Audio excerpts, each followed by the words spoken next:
তারা তার স্বামীকে ফিরে পাওয়ার জন্য সুমি সহ গ্রামের কিছু মহিলাদেরকে নিয়ে গরুর গাড়িতে করে পুলিশ স্টেশনের দিকে যেতে থাকে। তারা তার স্বামীকে ফিরে পাওয়ার জন্য যে কোনো কিছু করতে পারত। তারা একজন দারোগার কাছে গিয়ে হাত পায়ে ধরে আর বলে তার স্বামীকে ছেড়ে দিতে, কিন্তু পুলিশ ফোর্স পাঠিয়ে তাদেরকে লাঠিপেটা করে সেখান থেকে তাড়িয়ে দেয়। তারা জোরে জোরে চিৎকার করে বালি বালি বলে ডাকতে থাকে। রাতে তারা সহ গ্রামের সকলে পঞ্চায়েত প্রধানের কাছে আসে। গ্রামের একটা লোক পঞ্চায়েতকে বলে, আমাদের গ্রামে কোনো ক্ষেত খামার নেই, আমরা মদ তৈরি করে পেটে খাবার জোগাড় করি। এই রাস্তা যদি এখন বন্ধ হয়ে যায় তাহলে আমাদের সকলকে আত্মহত্যা করা ছাড়া আর কোনো উপায় থাকবে না। লোকজনের অসহায়ত্ব দেখে তারা পঞ্চায়েতকে বলে, এখন থেকে যে কয়জন আছে সে কয়জন মিলে আমরা মদ তৈরি করে বিক্রি করব। তারা বলে, এখন থেকে মদ দিনে নয় রাতে তৈরি করব এবং রাতেই বিক্রি করব। লোকটি অবাক হয়ে বলে, এটা কিভাবে সম্ভব? তারা আত্মবিশ্বাসের সাথে বলে, আমাদের এটাই করা লাগবে।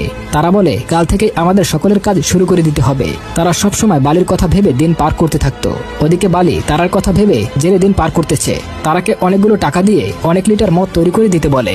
তারা কষ্ট করে এখন রাতে মদ তৈরি করতে শুরু করে, এমনকি রাতে এসব মদ বিক্রিও করে ফেলে। তারা পাটেলের অর্ডার করা মদ রাতে পাটেলের বাড়িতে নিয়ে আসে, কিন্তু পাটেলের ওয়াইফ রেগে মেগে তারাকে বলে তার স্বামী এখন বেশ্যার কাছে আছে। দুটো লোক সেখান থেকে পাটেলকে ডেকে আনে। তখন তারাকে আরো টাকা দিয়ে বলে, আমরা আরো মাল চাই, তুমি কাল সকালে মাল আমাদের কাছে পৌঁছে দেবে।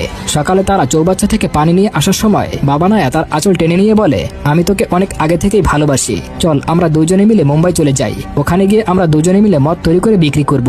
সে ওকে জড়িয়ে ধরতে গেলে তারা রেগে মেগে বাবা নায়াকে থাপ্পড় মেরে দেয়। তারা বলে, পরেরবার আমি যদি দেখি তুই আমার রাস্তা কেটেছিস তাহলে আমি তোর জান নিয়ে নেব।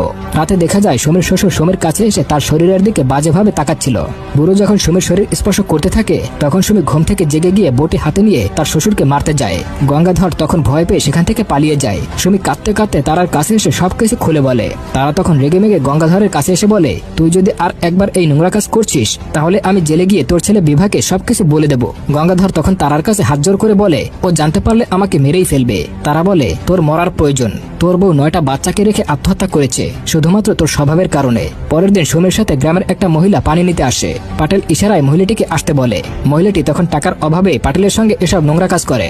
আসলে পাটেল এরকমের দরিদ্র লোক দেখে কিছু টাকা দিয়ে এসব করে। তারা জানতে পেরে মহিলাটিকে ডাক দেয়। মহিলাটির নাম হলো সাজি। সে তার থেকে জানতে চায় এমন নোংরা কাজ কেন করলো। সাজি কাঁদতে কাঁদতে বলে, 3 দিন ধরে আমার বাচ্চা না খেয়েছিল, আর এই কারণেই আমি এই নোংরা কাজ করতে বাধ্য হয়েছি। একদিন তারা হঠাৎ করে মাথা ঘুরে মাটিতে পড়ে যায়। তারার জ্ঞান ফিরলে এক মহিলা তাকে বলে, তুই মা হতে চলেছিস। এটা শুনে তারা অনেক বেশি খুশি হয়। তারপর আবার তারার মন খারাপ দেখে সুমি তখন তাকে বলে, মন খারাপ করিস না, বালি আসার পরপরই তোর বাচ্চা হবে। এটা শুনে সে তাকে জড়িয়ে ধরে। আড়াল থেকে এই কথা বাবা নায়া শুনে নেয়। পরের দিন তারা আবার পানি আনতে কুয়োতে আসে।